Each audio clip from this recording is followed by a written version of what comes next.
PUBG has finally announced their roadmap. It's completely different from last year. It's complicated. It's confusing. Let's have a look. PUBG is putting out a casual 6 global LANs plus PNC. The other side of that coin is regional tournaments shrinking down from, in the EME region, from 4 to 2, leading to some really weird situation when it comes to qualifications to those globals. For example, with the first regional tournament in March, teams will qualify to 2 LANs from that one qualifier. The same is true for the second regional tournament in fall.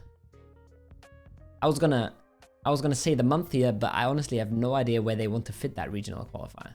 It's all pretty weird. It's pretty crazy. Let's start from the beginning. Let's look at the announcement they made. The first part of the announcement is a bit of a look back where they boast about everything they achieved in 2023. And I don't want to spend a whole lot of time talking about that. But something caught my eye where they said they increased the PUBG Esports prize pool from 2.5 million to 4.8 million. And it's not really true. They increased the global prize pools quite a lot last year, while also massively decreasing the regional prize pools from almost 4 million to below 2 million. Not a big deal. This is pretty standard marketing, twisting the numbers around to make them look better. But keep that in mind. A first look at the roadmap already tells you quite a lot about PUBG Esports plans this year. There is a ton of global events coming at us, a ton of global LAN PUBG Esports, and they didn't even put the regional events on the roadmap. Tells you quite a lot about the focus they have. We'll talk a little bit about whether that's a good or a bad thing. They cut out January and February because nothing is happening there. In March, the first regional qualifier starts for PGS3 and PGS4. Then I assume in July would be the second regional event. And then we have the TBA event, which is going to take place in Saudi Arabia. That is part of Gamers 8's World Esports Championship, whatever that is called.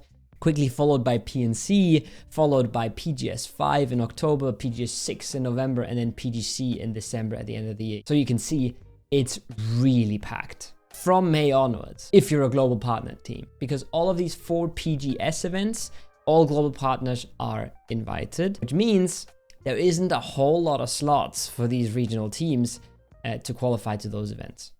PUBG has announced that there will be regional series from 5 different regions: China, Korea, EMEA, APAC, and Americas, that all have a qualifier. China gets 2 seeds, Korea gets 3 seeds, EMEA 2, APAC 4, and Americas 3 seeds. So if you're a European team, for example, you will have to finish in the top 2, excluding the global partners, because the global partners go to these events for free.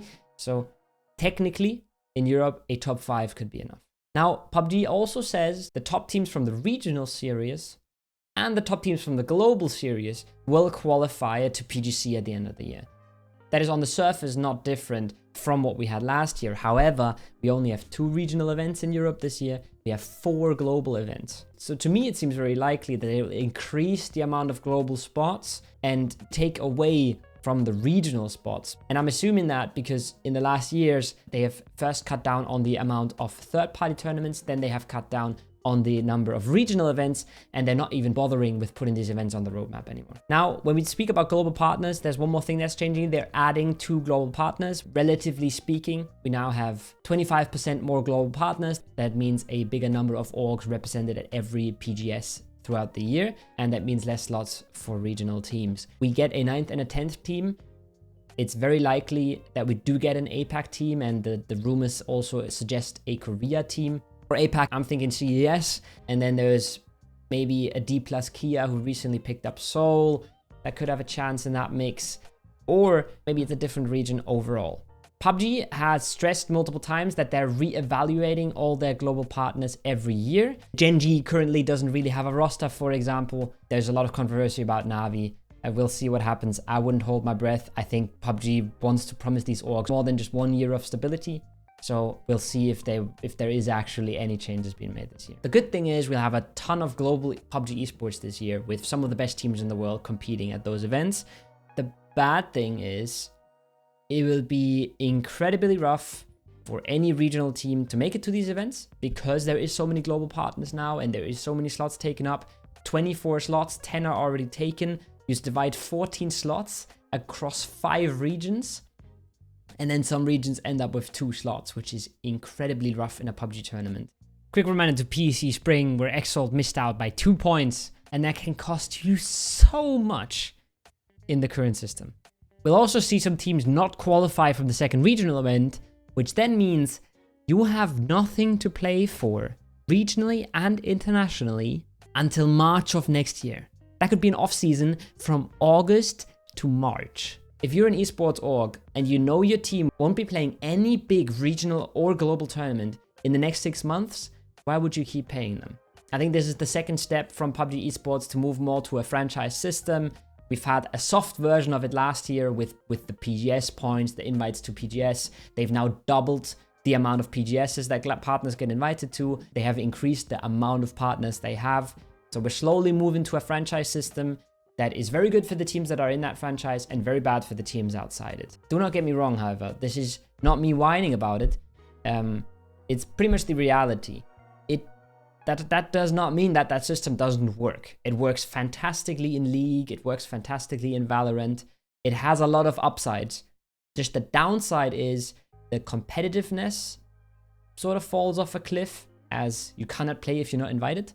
And the sustainability for teams that aren't in that franchise is much harder to achieve. There's also a few other issues that are more in-game related, like the global partners playing the same tournaments as the non-partners to qualify for these global events, which means they can have a direct impact on all these other teams and they can use their power position to bully around other teams. I talked to Flood yesterday. He said he can't wait to get hot dropped by Sonics every single regional tournament, because PUBG didn't only shrink the prize pool of the regional tournaments quite substantially, they've also provided teams with a different path to qualify to PGC that is much easier for global partners. In Europe, it's a similar thing where the new Navi roster is looking for new loot spots.